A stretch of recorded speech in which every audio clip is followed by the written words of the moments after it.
Pero now, yung simpleng amount na yun na in-invest ko has now been producing me. Grabe, pa-burger ka naman. Welcome to the Jobcast Show. So sa video na to, meron tayong sobrang lupit na guest. Isa siyang 19-year-old na prop firm trader dito sa Pinas. And magugulat ka, isa siya sa pinakamagaling na trader dito sa Pilipinas. So, ready ka na ba? Pakilala na natin si Coach Tim Ocho! Okay, Coach Tim, salamat for being here. Ang lupit mo talaga. Thank you, Coach. It's an honor for me to have you here in our Jobcast. Okay? So, Coach Tim, sa mga hindi pa nakakilala sa'yo, siguro konting background. Yan. So, ako nga po pala si Coach Tim. Isa akong, ayun, nasabi ni Coach Job na isa akong 19-year-old. At malupit pa nun, I'm a college dropout. So, why? Kasi pinurso ko talaga tong trading full-time at nag-specialize na ako sa prop firm industry. Tas now, I'm here. Grabe, power. Paano naman yung mga nagtatanong na, di coach, pwede ko sabihin sa magulang ko na, siya nga dropout Di ako magda-dropout na rin ako. Hindi naman sabihin na dropout ka, hindi ka na maging successful. Ano yung mo doon? Take mo doon, coach? Siyempre, coach, as a trader, gagamit tayo ng trading terms. Risk to reward. So ang risk is, of course, mawala ako sa college, yung potential career opportunities ko, nirisk ko lahat yon for a reward. Correct. At syempre, alam niyo yan as traders, bawat trade opportunities na kinukuha natin, meron at meron talaga yung risk to reward. And in this case, itong risk to reward principle na to ay in-apply ko lang sa aking buhay. So tama, no? Kumbaga may mga consequence talaga lahat ng actions natin. Siyempre, kahit sa naman, may good and bad. So ikaw nang bahala kung paano mo siya i-take advantage, no? So paano mo ba nakuha yung pinaka-driving force mo dyan? Kasi nung 19 ako, well, meron din talaga akong driving force maging entrepreneur, maging forex trader, yumaman, push-push. So, ano sa tingin mo yung pagkakaiba mo sa ibang mga 19-year-old na hindi pa naman iniisip yan kasi masyado pa akong bata, enjoy muna ako. Bakit ikaw parang masyadong maaga na pinush mo talaga sarili mo maging successful? So pretty much, Coach, nakwento ko naman yung story ko to our students and all. So sa mga hindi pa nakakaalam, I have been on a very low point talaga sa buhay ko wherein sobrang hirap ng bumangon. So to make the long story short, my father passed away and nawalan kami ng breadwinner. As a family, hindi na namin nakayanang masustain yung cost of living namin a few years back. So yun yung shortest explanation, Coach, kung bakit ba ako nagkaroon ng ganitong drive na gusto kong makabangon, na gusto kong maka-recover, na gusto kong maibalik yung lifestyle ko dati and achieve more. Kasi if papasok pa ako sa college and gusto ko ma-bring back yung life po na nawala sa akin, it would take too long.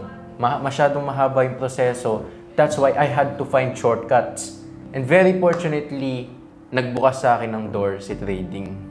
Nice. So, sobrang sure ako na sobrang proud yung daddy mo sa'yo, Coach Tim. And nakikita rin talaga ng lahat ng students natin na sobrang caring mo talaga sa kanila. Kaya rin sila nagkakarason sa sobrang dami. No? So, yun pala yung pinaka-driving force mo. Ayos, Coach Tim. So, yun. So, paano ka pala nagsimula dito sa trading industry, sa prop firm trading to be specific? Ayan, Coach. So, syempre, bago tayo mapadpad sa trading in the first place, I had to find opportunities kasi nga, nasa lowest point of my life ako. So, bago ako maging trader, pinasok ko freelancing. And doon talaga nag-aral ako ng mga high-demand skills like video editing, graphic design, copywriting, lahat yun, Coach, pinasok ko to the point na minaster ko talaga bawat skill. And then, dumating sa point na pwede ko na siya pagkakitaan. Kumbaga, pwede ko na i-sell yung services ko.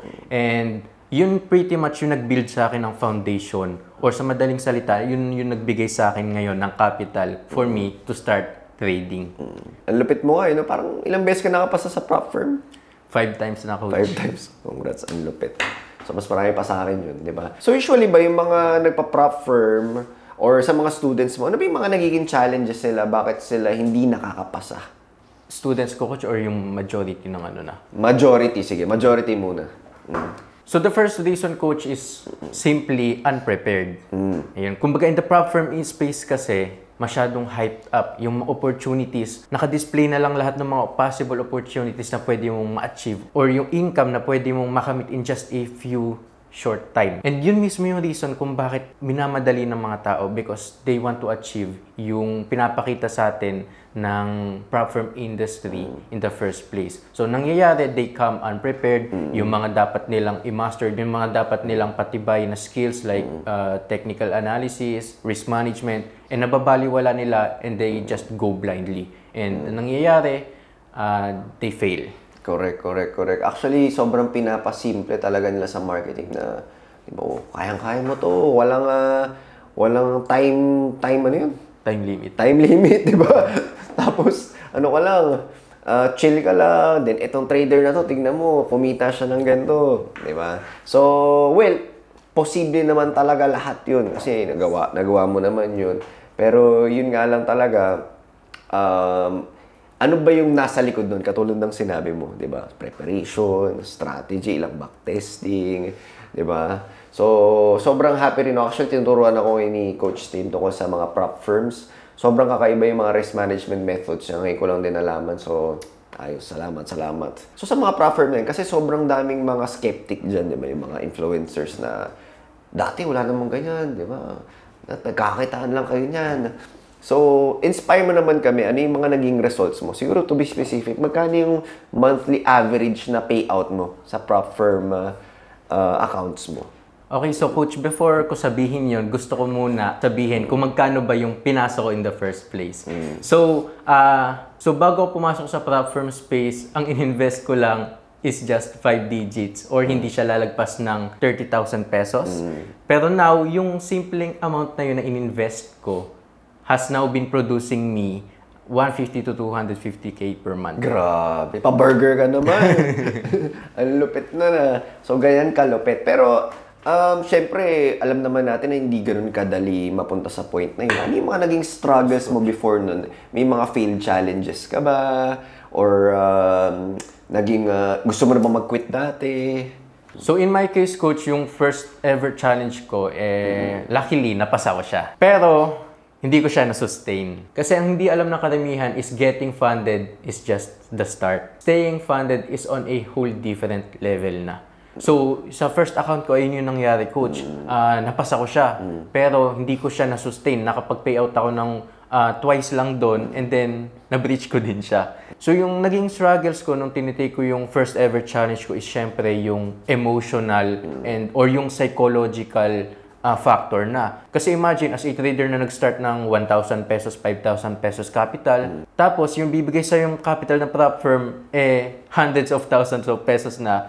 Well, psychologically, hindi ko kayang i-handle yon kasi yung mindset ko is pang 5,000 pesos na capital lang, 10,000 pesos na capital lang. So, nangyari is hindi ko na-sustain yung level na kinakailanganin ko para ma-trade talaga yung account na yun. Kasi yung mindset ko is nakaipit pa dun sa baba. So, result is na-breach ko po yung account. Okay. So ilang beses nangyari yun bago mo na-sustain yung mga accounts mo?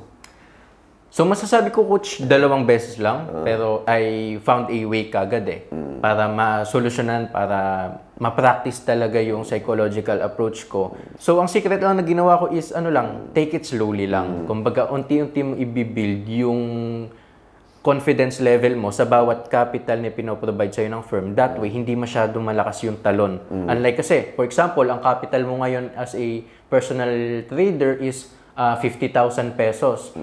So, doon pa lang sa 50,000 pesos na yun, nakakaranas ka na ng emotions, ng greed, ng FOMO. What more pa kaya sa 250,000 pesos, sa 500,000 pesos na capital? So, yung na-experience mo nga yung problems doon sa personal account mo na 50,000 pesos, mamumultiply din kung ilan man yung capital na pinrovide sa'yo ng firm. So, ang ganda, kumbaga, yung kinikita mo monthly isa sa mga pangarap ng not just your age, pero lalo kahit mga 30s, di ba, mga 40s, talagang pinapangarap yan. So, ang tanong is, meron ka ba bang balak magtapos ng pag-aaral? Kasi coach, bago talaga ako pumasok sa trading, meron na talaga akong dream na gusto ko talagang makapagtapos ng engineering, tapos makakuha ng magandang trabaho, yung mga alam na natin na kung saan patutunguhan ng buhay na yun. Kumbaga, as a high school student kasi, ang dami ko talagang na-achieve na accomplishments para makapagdala sa akin ng opportunities ngayon sa college life ko. So actually coach, ang gagawin ko na lang sana sa college life ko, lalakarin ko na lang kasi nakalatag na yung path sa akin Kumbaga lalakarin ko na lang yung path na yun and then hihintayin ko na lang yung sarili ko maging successful na engineer na ganito. Pero a few years into trading, parang na-realize ko na this is it. Parang yung a decade na pinapangarap ko maging engineer, lahat yun, gone. Dahil sa trading kasi sabi ko, this is what I want to do now. Ito na yung gusto kong gawin for the rest of my life kasi ito yung nagbigay sa akin nung pinaka-goal ko talaga, which is freedom. Galing. So, congrats Coach Tim. Sobrang lupit nun. Ngayon naman, ang pinaka gusto ko malaman talaga is bakit nagkakaroon ng success yung mga students mo? Anong secret magic recipe yung tinuturo mo sa kanila? Or paano ko ba magturo sa kanila? So coach, ayun nga, nakapag-produce na tayo ng results ng mga students. Yung mga students natin, unti-unti nang sumusulpot yung mga prop firm certificates nila na they are getting funded na talaga. So, ang pinaka-secret lang doon is kung ano nga yung sinabi ko kanina na what the majority lack, which is preparation. So, dahil doon sa Get Funded program natin, ayun yung mismo yung naging point ng program para i-prepare sila in the course of 60 days. I-prepare talaga yung mga traders to be prop firm ready na talaga, coach. So over the course ng 60 days, dun talaga nila mahahasa yung tinatawag kong 3 pillars of a trader, which is strategy, risk management, and then psychology. So in the course of 60 days, lahat ng 3 pillars na yan, coach, mini-make sure ko na may strengthen talaga nila so that they can be prepared to take a challenge. So, ang ganda ng sinabi mo, no? So, meron bang ibang mga students na hindi pa rin nagiging successful? And ano yung nagiging reason nila? Kung bakit sa program mo, hindi, kahit na anong gawin natin, nahihirapan pa rin talaga sila. Ano yung mga reasons? Kasi coach, alam naman natin na we only have our part, di ba? Meron talaga yung time na nagawa na natin yung part natin, now, sa kanila naman. Parang sa fitness coach, di ba? Kunyari, kumuha ka ng instructor, tapos gusto mo ng 6-pack abs. Ngayon, bibigyan ka niya ng steps kung paano magka 6-pack abs. From that point on, that's yun na. Parang yung work is nasa sayo na. Kasi binigay na ng coach yung steps na kailangan mo. Ang gagawin mo na lang is ifa-follow mo na lang each step carefully and then ma-achieve mo yung gusto mo. So similar siya when it comes to results ng ating program. Palagi ko sinasabi ko sa mga students na ito na lahat nung maibibigay ko sa inyo. Wala na akong ibang tinatago. Ito na yung, kung ano yung tinuro ko sa inyo, ito lang din mismo yung ginamit ko to pass my 5 challenges. Sinasabi ko sa kanya yan, I'm not like the other mentors from different trading communities na yung tinuturo lang nila is limited lang. Sa akin talaga, nag-all out ako kung ano yung ginagamit ko, kung ano yung what's going on behind my mind. Sinasabi ko talaga siya to students para they can be prepared to take a challenge. So, hanggang doon na lang ako, coach. Kasi from that point on, ayun nga, sabi ko nga, it's now up to them. Yung mga binigay kong lessons and knowledge sa kanila, naituro ko na siya to my previous students na full-time funded traders na ngayon.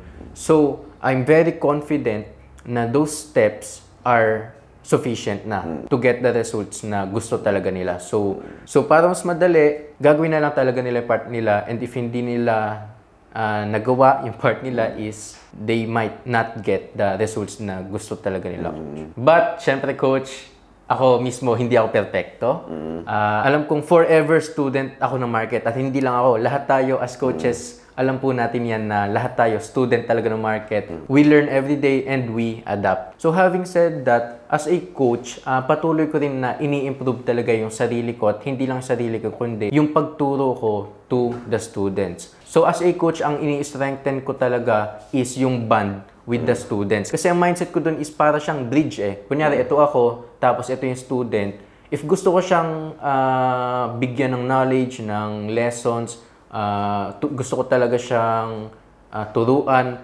Yung bond ko with the students, ayun yung pinaka-bridge na kapag matibay yung bridge na yon, mas maganda yung daloy ng gusto kong ipasa to the student. So ngayon, if nararamdaman kong mahina yung bridge na yon, ako talaga nagre-reach out personally, coach. Mine-message ko isa-isa yung mga yan para kamustahin sila, para bigyan talaga sila ng special or exclusive na treatment. Kasi alam kong lahat tayo dito may kanya-kanyang needs. Tayo nga, coach, magkaiba tayo ng mukha. What works for you might not work for me, and yung gumagana sa akin, coach, is might not work for you din. And syempre, ina-apply ko rin siya to my students. Hindi ako yung tipong, eto na yung ulam, isusubo ko lahat sa inyo. So as a coach, ang ginagawa ko is, nakikipag-connect ako to the student para malaman ko ano ba yung panlasa nila. And then, ang gagawin ko ngayon is mag-cater ako on what they need or ano ba talaga yung taste nila. And then, ayun yung feed ko sa kanila.